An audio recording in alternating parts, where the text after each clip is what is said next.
ಜನನಿ ಸುದ್ದಿವಾಹಿನಿ ವೀಕ್ಷಕರಿಗೆ ನಮಸ್ಕಾರ. ನಾನು ರಮೇಶ್ ಹೆಗಡೆ ಗುಂಡುಮನೆ. ಮೊದಲಿಗೆ ಮುನ್ನೋಟ. ದಾರಿದ್ರ್ಯವಿಲ್ಲದೆ ಸುರಿದ ಆರಿದ್ರ, ಒಡಲು ತುಂಬಿ ಹರಿದ ಶರಾವತಿ.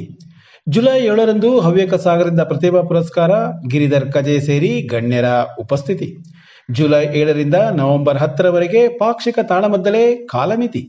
ಪೋದಾರ್ ಹೊಸ ಚಿಗುರಿನಲ್ಲಿ ಪುಟಾಣಿಗಳಿಗೆ ಮಣ್ಣಿನ ಮಾಹಿತಿ. ಹೊಸನಗರ ತೀರ್ಥಹಳ್ಳಿ ತಾಲೂಕಿನಾದ್ಯಂತ ಉತ್ತಮ ಮಳೆ ಸುರಿಯುತ್ತಿದೆ. ಈ ಬಾರಿ ಮಳೆಗಾಲ ಆರಂಭವಾದ ದಿನದಿಂದಲೂ ಬಿಸಿಲು ಮಳೆ ಹೊರತು ಇಡೀ ದಿನ ಮಳೆ ಸುರಿದಿರಲಿಲ್ಲ. ಆದರೆ ಕಳೆದ 2 ದಿನಗಳಿಂದ ಬೆಳಗಿನಿಂದಲೇ ಕಾರ್ಮೋಡ ಕವಿದು ಮಳೆಗಾಲದ ಪೂರ್ಣ ಛಾಯೆ ತೋರಿದೆ. ಬುಧವಾರ ಬೆಳಗಿನಿಂದಲೇ ಆರಿದ್ರ ಮಳೆ ಜೋರಾಗಿರುವ ಹಿನ್ನೆಲೆಯಲ್ಲಿ ಜೀವನದಿ ಎನಿಸಿಕೊಂಡಿರುವ ಶರಾವತಿ ಈ ವರ್ಷದ ತನ್ನ ರಭಸದ ಹರಿವಿಕೆಯನ್ನು ಆರಂಭಿಸಿದ್ದಾಳೆ. ನದಿ ತನ್ನ ಉಗಮ ಸ್ಥಾನದಿಂದ ಕೆಲವೇ ದೂರದಲ್ಲಿ ಅತ್ಯಂತ ರಭಸವಾಗಿ ಹರಿಯುವ ದೃಶ್ಯ ಕಂಡುಬಂತು. ಇದರ ಜೊತೆಗೆ ಹಳ್ಳಕೊಳ್ಳಗಳು ಮೈತುಂಬಿ ರಭಸದಿಂದ ಹರಿಯಲಾರಂಭಿಸಿವೆ. ಹುಲಿಕಲ್ಲು, ಮಾಸ್ತಿಕಟ್ಟೆ, ನಗರ, ನಿಟ್ಟೂರು, ಹೊಸನಗರ ಭಾಗದಲ್ಲಿ ಉತ್ತಮ ಮಳೆಯಾಗುತ್ತಿದೆ.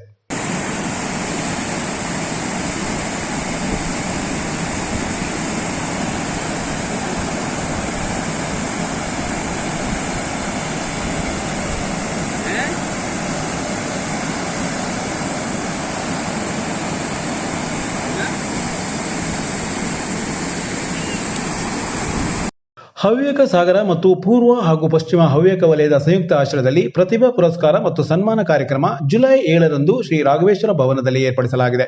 ಅಂದು ಬೆಳಗ್ಗೆ 8:30ರಿಂದ ಸಾಮೂಹಿಕ ಸತ್ಯನಾರಾಯಣ ಪೂಜಾ ಧಾರ್ಮಿಕ ಕಾರ್ಯಕ್ರಮ, ನಂತರ ಸಭಾ ಕಾರ್ಯಕ್ರಮ, ಎಸ್ಎಸ್ಎಲ್ಸಿ, ದ್ವಿತೀಯ ಪಿಯು ಮತ್ತು ಪದವಿಯಲ್ಲಿ ಅತ್ಯುತ್ತಮ ಅಂಕ ಪಡೆದ ಪ್ರತಿಭಾವಂತ ವಿದ್ಯಾರ್ಥಿಗಳಿಗೆ ಪುರಸ್ಕಾರ ನಡೆಯಲಿದೆ. ಬೆಂಗಳೂರು ಅಖಿಲ ಹವ್ಯಕ ಮಹಾಸಭಾದ ಅಧ್ಯಕ್ಷ ಡಾಕ್ಟರ್ ಗಿರಿಧರ್ ಕಜೆ, ಭಾರತ ಸರ್ಕಾರದ ರಾಷ್ಟ್ರೀಯ ಸಾಂಖ್ಯಿಕ ಇಲಾಖೆಯ ಹಿರಿಯ ಸಾಂಖ್ಯಿಕ ಅಧಿಕಾರಿ ಪ್ರಮೋದ್ ಪಂಡಿತ್ ಉಪಸ್ಥಿತರಿರುವ ಈ ವೇದಿಕೆಯಲ್ಲಿ ಹಿರಿಯ ನ್ಯಾಯವಾದಿ ಕೆಎನ್ ಶ್ರೀಧರ್ ಅವರನ್ನು ಸನ್ಮಾನಿಸಲಾಗುವುದು ಎಂದು ಹವ್ಯಕ ಸಾಗರ ಪ್ರಕಟಣೆಯಲ್ಲಿ ತಿಳಿಸಿದೆ. ಸಾಗರ ಶ್ರೀ ರಾಜರಾಜೇಶ್ವರಿ ಕೃಪಾಪೋಷಿತ ವಂಶವಾಹಿನಿ ಯಕ್ಷಮೇಳ ಗುಂಡುಮನೆಯವರಿಂದ ಮಹಿಮೆ ಶೀರ್ಷಿಕೆಯ ನವಪಾಕ್ಷಿಕ ಚಾತುರ್ಮಾಸ ತಾಳಮದ್ದಲೆ ಜುಲೈ 7ರಂದು ಸಾಗರ ಶ್ರೀನಗರ ನೃತ್ಯ ಭಾಸ್ಕರ ಸಭಾಂಗಣದಲ್ಲಿ ಉದ್ಘಾಟನೆಗೊಳ್ಳಲಿದೆ ಮತ್ತು ನವೆಂಬರ್ 10ರವರೆಗೆ ಪಾಕ್ಷಿಕ ಕಾರ್ಯಕ್ರಮ ಆಯೋಜನೆಗೊಂಡಿದೆ. ಕಳೆದ 36 ವರ್ಷಗಳಿಂದ ಯಕ್ಷಗಾನ ಕಲಾ ಸಂಘಟನೆಯಲ್ಲಿ ನಿರತವಾಗಿರುವ ವಂಶವಾಹಿನಿ ಯಕ್ಷಮೇಳ ಏಕಾದಶಿ ತಾಳಮದ್ದಲೆ, ಸಪ್ತಾಹ, ಕಿರೀಟ ಪೂಜೆ ಸೇರಿದಂತೆ ಹಲವು ಯಕ್ಷ ಕಾರ್ಯಕ್ರಮವನ್ನು ಸಂಯೋಜಿಸಿ ಯಕ್ಷಗಾನ ಕಲಾರಂಗಕ್ಕೆ ಕೊಡುಗೆ ಕೊಟ್ಟಿದೆ. ವಿಶೇಷವಾಗಿ ನಿಶ್ಚಿತ 2 ಗಂಟೆಯ ಕಡ್ಡಾಯ ಕಾಲಮಿತಿಯ ಕಾರ್ಯಕ್ರಮದಿಂದ ಪ್ರೇಕ್ಷಕರ ಮೆಚ್ಚುಗೆಗೆ ಪಾತ್ರವಾಗಿರುವ ಈ ಸಂಘಟನೆ ಸ್ಥಳೀಯ ಪ್ರಸಿದ್ಧ ಕಲಾವಿದರುಗಳನ್ನು ಒಳಗೊಂಡಿದೆ. ಜುಲೈ 7ರ ಸಂಜೆ 4 ಗಂಟೆಗೆ ಈ ಬಾರಿಯ ಪಾಕ್ಷಿಕ ಕಾರ್ಯಕ್ರಮವನ್ನು ಮಾತೃಶ್ರೀ ಪದ್ಮಾವತಿ ರಾಂಭಟ್ ಉದ್ಘಾಟಿಸಲಿದ್ದಾರೆ. ನಂತರ 5 ಗಂಟೆಯಿಂದ ಪ್ರಸಂಗಕರ್ತ ರಮೇಶ್ ಹೆಗಡೆ ಗುಂಡುಮನೆ ರಚಿಸಿರುವ ಮುದ್ರಾ ಮಹಿಮೆ ಪ್ರಸಂಗದ ತಾಳಮದ್ದಲೆ ನಡೆಯಲಿದೆ. ಈ ಬಾರಿ ಅವರೇ ರಚಿಸಿರುವ ಸಿರಿದೇನು ಮಹಿಮಾ ಜುಲೈ 28, ಭರತ ಮಹಿಮೆ ಆಗಸ್ಟ್ 11, ನಂದಿನಿ ಮಹಿಮೆ ಆಗಸ್ಟ್ 25, ವಿನಾಯಕ ಮಹಿಮೆ ಸೆಪ್ಟೆಂಬರ್ 1, ಗೋದಾವರಿ ಮಹಿಮೆ ಸೆಪ್ಟೆಂಬರ್ 22, ಶ್ರೀ ರಾಮದರ್ಶನ ಮಹಿಮೆ ಅಕ್ಟೋಬರ್ 6, ಸಿಂಧೂರಿ ಮಹಿಮೆ ಅಕ್ಟೋಬರ್ 20 ಮತ್ತು ಗೋ ಮಹಿಮೆ ನವೆಂಬರ್ 10ರಂದು ಪ್ರಸಂಗಗಳು ಪ್ರದರ್ಶನಗೊಳ್ಳಲಿದೆ.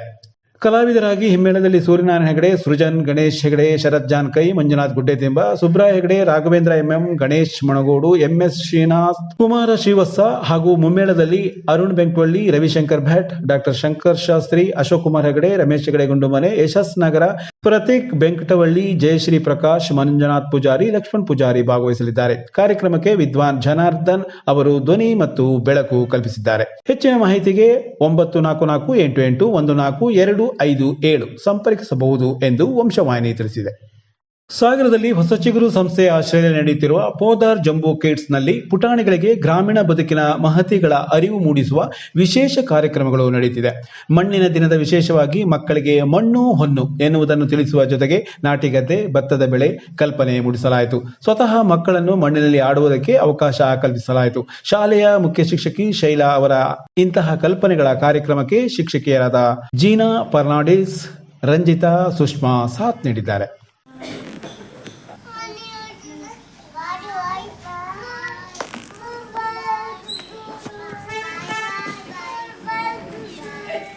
ಚರಿತ್